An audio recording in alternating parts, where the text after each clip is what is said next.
ठीक है। निम्नलिखित में कौन सा सेक 60 के बराबर होगा? ठीक है, तो सेक 60 का पहले सोचेंगे, सेक 60 का मान कितना होता है? तो सिर्फ 2 होता है, और 2 किसका होता है? तो कौशिक 30 का होता है, इसलिए ये आंसर हो गया हम लोग। 27 में देखते हैं, 27 में tan 1 degree, tan 2 degree, tan 3 degree, इस तरह से इंटू इंटू में सब रहेगा ना। और 89 है, 89 और एक कितना होता है? 90 होता है। इस तरह से मिलते जाएगा। इसके बाद इसके पहले होगा tan 88, तो 88 से tan 2 वाला मिला देंगे। तो इस तरह से जब भी प्रश्न रहेगा ना, तो इसका एक हम लोग का आंसर होगा। अरे बात समझ में? तो आगे चलते हैं हम लोग, देखते हैं cos 90 माइनस ए। cos 90 माइनस ए का फॉर्मूला होता है sin a। ठीक है, अब यहाँ पर देखो a बराबर 35, तो sin a x cosec a। ठीक है, x नहीं है, इंटू में है ये। ठीक है, तो sin a बराबर a इंटू cosec a का मान क्या होगा? ठीक है, तो sin ऐसे भी देखो, a 35 रखने के लिए बोला ना, तो sin 35 इंटू cosec का होता है उल्टा sin 35। साइन कट गया, एक आंसर। ये सिर्फ गवाने के लिए दिया था, दोनों का एक ही होता है। यहाँ पर देखते हैं 3 थीटा बराबर 90 cos थीटा बराबर क्या होगा? ठीक है, तो सबसे पहले यहाँ पर हल कर लेते हैं। थीटा बराबर 90 बट्टा 3, ये जो 3 है ना बट्टा में चल जाएगा, 3 3 9 30 आ गया। तो cos 30 का मान कितना होता है? ये सबको पता है, cos 30 का मान कितना होता है, तो इसका आंसर ये हो जाएगा। ठीक है, अगला प्रश्न। तो अब आगे मेंसुरेशन से क्वेश्चन। यदि एक वृत्त का क्षेत्रफल दिया हुआ है, एक वृत्त का क्षेत्रफल 154 सेमी स्क्वायर है, तो इसकी परिधि बताएं। ठीक है, तो सबसे पहले हम लोग को परिधि देखते हैं। परिधि क्या होता है? परिधि बराबर होता है 2 पाई आर। वृत्त की परिधि बराबर 2 पाई आर। ठीक है, तो आर तो है ही नहीं पता, क्षेत्रफल दिया हुआ है, तो ऐसे कहते हैं कि क्षेत्रफल क्या होता है? Pi r square. Pi r square दिया हुआ है 154, यहाँ से आर हम लोग निकाल देते हैं 154। पाई 22 बट्टा 7, 7 ऊपर चल जाएगा, काट देते हैं। 11 दूना 22 और 11 एकम 11, 12 13 14 15। ठीक है ना, 11 एकम 11, 12 13 14, 11 चौके 44, 2 सत्ते 14, यानी कि आर बराबर जो होगा अंडर रूट 7 सत्ते 49, 49 का निकलता है 7। स्क्वायर है ना, तो इसलिए स्क्वायर जो है रूट में चल जाता है 7। आर के जगह पे हम लोग 7 रख देते हैं। पाई के जगह पे 22 बटा 7 होता है। ठीक है, 7 7 कट गया, 2 दूना 4, 2 दूना 4, यानी 44 जहाँ पे भी है वो सही है। और है ना बात समझ में? आगे देखते हैं, ये बहुत अच्छा क्वेश्चन है। Sec theta plus tan theta into 1 minus sine theta. तो ऐसा कहते हैं, सेक थीटा को होता है 1 बटा कॉस थीटा, और tan थीटा को होता है साइन थीटा बटा कॉस थीटा। ठीक है, इसको तोड़ दिए हम लोग, और 1 माइनस साइन थीटा को ऐसा ही रह देते हैं। ठीक है, तो इसको हम लोग भिन्न के जोड़ ले लेते हैं, cos theta 1 plus sine theta. अरे बात समझ में ना? यही यहाँ पे ये भी वैसा ही रह देते हैं, इसको तो अभी कुछ नहीं किए हैं, इसके चेक छुपा ले। इसको गुना करेंगे तो एक फार्मूला हो जाता है 1 माइनस ए स्क्वायर माइनस बी स्क्वायर वाला पे, तो 1 माइनस साइन स्क्वायर थीटा बटा कॉस थीटा। ठीक है, अब इसका होता है कॉस स्क्वायर थीटा बटा कॉस थीटा, तो कॉस थीटा से कॉस थीटा कट गया, सिर्फ कॉस थीटा आ गया। अरे बात समझ, कॉस थीटा जहाँ पे वो सही हो गया। अरे समझ ना? आगे देखते हैं, परिसर निकालने के लिए बोला है, आंकड़े का परिसर। तो इसमें ठीक है, परिसर के लिए तुम लोग निकाल लेना, बना लेना, फार्मूला है माध्य वाला में, इसका आंसर ये हो जाएगा। ठीक है, यदि किसी घन का प्रत्येक किनारा L इकाई है, तो उसका संपूर्ण पृष्ठ का क्षेत्रफल होता है 6L स्क्वायर। घन का जो क्षेत्रफल होता है वो 6L स्क्वायर होता है। आ रहा ना बात समझ में? आगे हम लोग देखते हैं बहुलक क्या होगा। ये इन आंकड़ों का बहुलक का मतलब जो सबसे ज़्यादा बार आया है, जो बार बार आया है उसी को बहुलक कहते हैं। तो सबसे ज़्यादा बार कौन आया है उसको देख लेते हैं हम लोग। 1 बार 9 है, 2 बार है, 3 बार, सबसे ज़्यादा बार तो ना ही है, तो इसलिए 9 हो जाएगा। निश्चित घटना की प्रायिकता क्या होती है? निश्चित घटना की प्रायिकता हमेशा 1 होता है, 1 से ज़्यादा प्रायिकता होता भी नहीं है। ठीक है, तो याद रहेगा हम लोग को। अगला प्रश्न देखते हैं। ठीक है, यदि एक शंकु की त्रिज्या 14 सेमी, इसके त्रिज्या की ऊंचाई 15 सेमी है, तो शंकु का संपूर्ण पृष्ठ का क्षेत्रफल क्या होगा? आधा बात समझ में ना?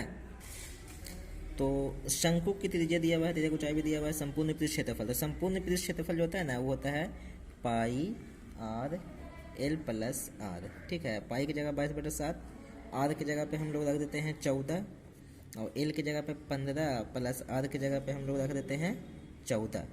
ठीक है, तो 7 दूना 14 कट गया, 2 दूना 4 4, गुने और 14 14 28 एक 29, इसको गुना करके देखते हैं। गुना करने के बाद इधर आंसर इसका दिया हुआ है, ठीक है ना।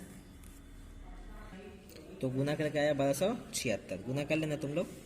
दो विद्युतों के परिधियों का अनुपात दिया हुआ है 3:4 है, तो उनके क्षेत्रफलों का अनुपात क्या होगा। अरे बात समझ में, क्या बोला, परिधि का अनुपात दिया हुआ है, अरे समझ में, तो क्षेत्रफल का अनुपात हम लोग को निकालना है। तो सबसे पहले हम लोग को परिधि दिया हुआ है, तो परिधि होता है 2πr बराबर 3, ठीक है। तो आर हम लोग यहाँ से निकल जाएगा 2 3 2 पाई हो जाएगा, और वहाँ से आर कितना निकल जाएगा हम लोग का, याद रखो 4 2 पाई, ठीक है। क्षेत्रफल का होता है पाई आर स्क्वायर होता है ना, पाई आर स्क्वायर, ठीक है ना। तो ये 2 पाई से 2 पाई कटिए जाएगा, समझ लो, 3 3 9 और 4 4 16 आ जाएगा। तो ऐसे भी डायरेक्ट तुम लोग बना सकते हैं 3 3 9 4 4 16 आ रहा है समझ में। आगे बढ़ते हैं। 45 तथा 60 का मसा बताएं। मसा क्या होगा, मसा लसा का क्वेश्चन बहुत सारा डाला हुआ है, देख लेना, ठीक है। हम यहाँ पर डायरेक्ट कर लेते हैं, दूसरे तो लगेगा नहीं, तो 3 से लगाते हैं। 3 एकम 3, 3 पचे 15, 3 पचे 15, 5 एकम 5, ठीक है। उसके बाद 60 का लगाते हैं, तो 30, 2 से लगाएंगे तो 15, फिर 3 से लगाएंगे, 3 पचे 15। जो मिलेगा उसको लिख देते हैं, जो नहीं मिलता है उसको नहीं लिखते हैं। 3 मिल रहा है, 3 मिल रहा है, 5 मिल रहा है, 5 मिल रहा है, और कुछ नहीं मिल रहा है, तो 3 एक ठो लिख दिए, एक ठो 5 लिख दिए, तो 5 दिया 15 जहाँ पे है वही आंसर हो जाएगा। अरे ना समझ में बात। अब बहुपद का घात क्या है, ठीक है। तो घात एकदम इजी प्रश्न है, जो सबसे बड़ा इसमें जो घात पावर है ना, उसी को हम लोग घात कहते हैं। तो सबसे बड़ा पावर तो 2 ही है, उसके बाद तो 1 है, उसके बाद कुछ नहीं, तो ये हम लोग का आंसर हो जाएगा। अरे बात समझ में ना। चलो आगे देखते हैं। बाकी जो प्रश्न है ना, इसका हम लोग पहले वीडियो में बना चुके हैं। x³ - 5 x² + 2x + 1 f बराबर 1 रखना है। यहाँ पे f बराबर x है, अब x यहाँ पे भी दिया हुआ है, यानी x की जगह पे सब मान रखना है, ठीक है ना। तो 1 का 1 ही हो जाएगा, माइनस यहाँ भी 1 रखेंगे तो 5 हो जाएगा, यहाँ पे रखेंगे 1 तो 2 हो जाएगा, यहाँ पे भी 2 हो जाएगा, 2 2 4, 4 1 5, 5 गया 0, ठीक है। इसको हल करना है आराम से। अच्छा, पाई बटा 3 क्या होता है, सबसे पहले समझ लो। पाई एक अपरिमेय संख्या होता है, ठीक है। पाई एक अपरिमेय संख्या, ये VVIE क्वेश्चन है, ये एग्जाम में आते रहता है बार बार। लेकिन पाई का जो मान होता है 22/7, ये परिमेय संख्या है, ठीक है। लेकिन यहाँ पे दिया हुआ है पाई बटा 3, तो पाई तो है ना, पाई एक अपरिमेय संख्या है, तो जहाँ पे अपरिमेय संख्या है उसको मार दो। चलो आगे देखते हैं हम लोग। यहाँ पे है द्विघात बहुपद y² + 3x + 2 के शून्यकों का योग क्या होगा। तो शून्यकों का योग होता है अल्फा प्लस बीटा बराबर -b/a, ठीक है। तो -b 3 है, और a कितना है, सिर्फ 1 है, यानी कि सिर्फ -3 जहाँ पे भी है वही आंसर हो जाएगा। अगर समझ में, अगला क्वेश्चन की तरफ, ठीक है। तो अगला प्रश्न है 8 पे पावर 0, 2 पे पावर भी 0 है, ठीक है। तो थोड़ा सा ऐसे कर लेते हैं ताकि फुल आए, ठीक है। देखते हैं, किसी भी पावर पे 0 जब रहता है ना, तो उसका आंसर 1 होता है, ठीक है। 1000 पे पावर का है ना 0 रहे, 1 ही होगा। अरे समझ में। अब अगले प्रश्न की तरफ चलता है। समांतर श्रेणी इतना का सार्व अंतर क्या होगा। तो सार्व अंतर का मतलब होता है सबका अंतर, सबका घटाने पे एक ही आना चाहिए। तो इसमें से इसको घटा के देख लेते हैं। 5/4 - 3/4, ठीक है। 4 5 - 3, तो 3 से 2 गया 2 बचा, यहाँ पर 4 है, 2 एकम 2 2 2 4, यानी 1/2 जो है यही सही हो जाएगा, ठीक है ना। दूसरा में से पहला वो घटाते हैं, इसको भी इसको घटा के देखेंगे तो नहीं आएगा, इसमें से इसको घटा के देखेंगे तो नहीं आएगा। तो यहाँ पे है cos² थीटा -1, ये तो डायरेक्ट फार्मूला है, तो cot² थीटा हो जाएगा। और यहाँ पे sec² theta minus sec 90 minus theta. अरे ना बात समझ में। तो ये किसका होगा, वो सबको पता है। सेक जो रहता है ना वो कौशिक होता है, ठीक है। देख लेना, ये सब इजी है। अच्छा, बोल रहा है कि इसमें भुज और कोटि कौन होगा। तो एक्स वाला को भुज कहते हैं, वाई वाला को कोटि कहते हैं। तो ये एक्स वाला होता है, ये वाई वाला होता है। भुज निकालने के लिए बोल रहा है, तो ये -12 हो जाएगा। -12 जो है वही आंसर हो जाएगा। tan 50 प्लस cot 40 का मान कौन होगा। अरे ना बात समझ में। तो इसको हम लोग देख लेते हैं करके कैसे बनेगा। तो देखते हैं अभी हम लोग। तो यहाँ पे हम लोग का आंसर दिया हुआ है 1 cot 40 tan 50 2 tan 50, ठीक है। तो ऐसा करते हैं हम लोग, tan 50 को ऐसा ही छोड़ देते हैं, प्लस इसको हम लोग कहते हैं cot 90 माइनस 50, 90 में से 50 गया 40 आ जाएगा। tan 50 प्लस cot का भी tan होता है, tan 50 tan 2 tan 50, ठीक है। तो यानी कि ये वाला आंसर डी हो जाएगा। अरे बात समझ में ना।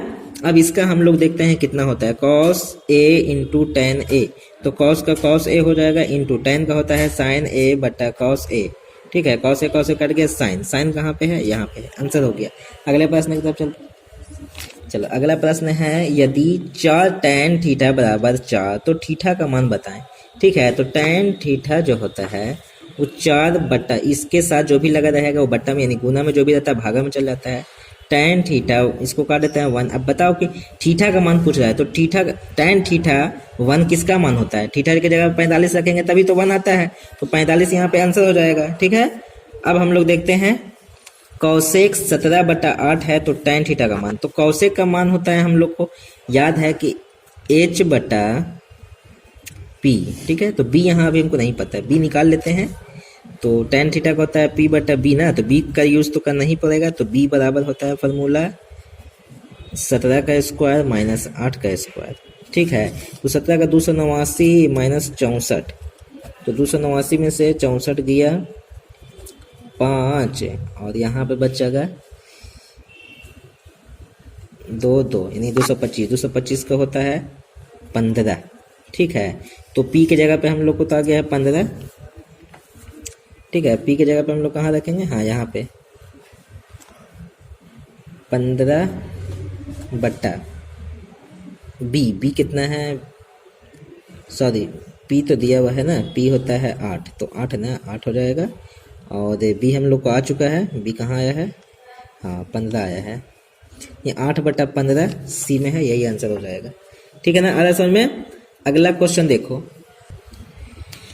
यहाँ पर एक घड़ी की मिनट वाली सुई द्वारा 60 मिनट में बनाया गया कोण, ऐसे घड़ी रहता है 60 मिनट घूमने के लिए, इस तरह से इसको चल के यहीं पर आना पड़ेगा तभी 60 मिनट पूरा होगा। 1 घंटा पूरा होने के लिए पूरा मिनट वाला सुई को पूरा राउंड बांधना होगा, राउंड का मतलब गोल, गोल का मतलब 360 आंसर हो गया। अरे बात समझ में ना। अब देखते हैं क्या होता है, सेक 45 माइनस 2 है, ठीक है।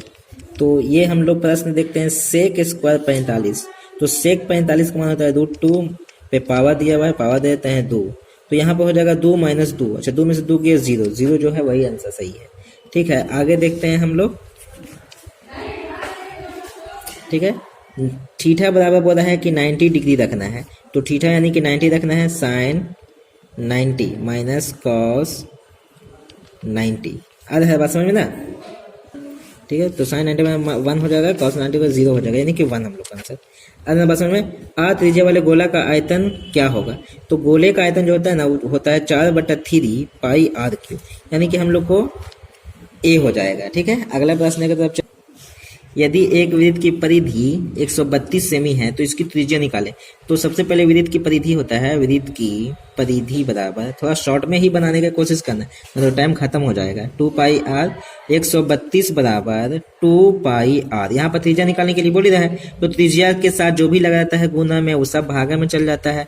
पाई की जगह पर डायरेक्ट 22/7 हम लोग लिख सकते हैं, ऊपर में 7 कर देते हैं डायरेक्ट, ठीक है ना। तो 2 से काटेंगे इसको, तो 2 छक्के 12 और फिर 2 छक्के 12, ठीक है 66, फिर 22 से काटेंगे तो 22 तिया 66, 7 तिया 21 सेमी जहाँ पे है वही आंसर है, डी के पास है, ठीक है। तो और भी अगला वीडियो में और भी आएगा इसी तरह से ऑब्जेक्टिव, अभी एक सेट और आएगा, कंप्लीट करने के बाद उम्मीद करते हैं कि एग्जाम में 50 में 50 आके रहेगा ऑब्जेक्टिव में। आ जाना बात समझ में।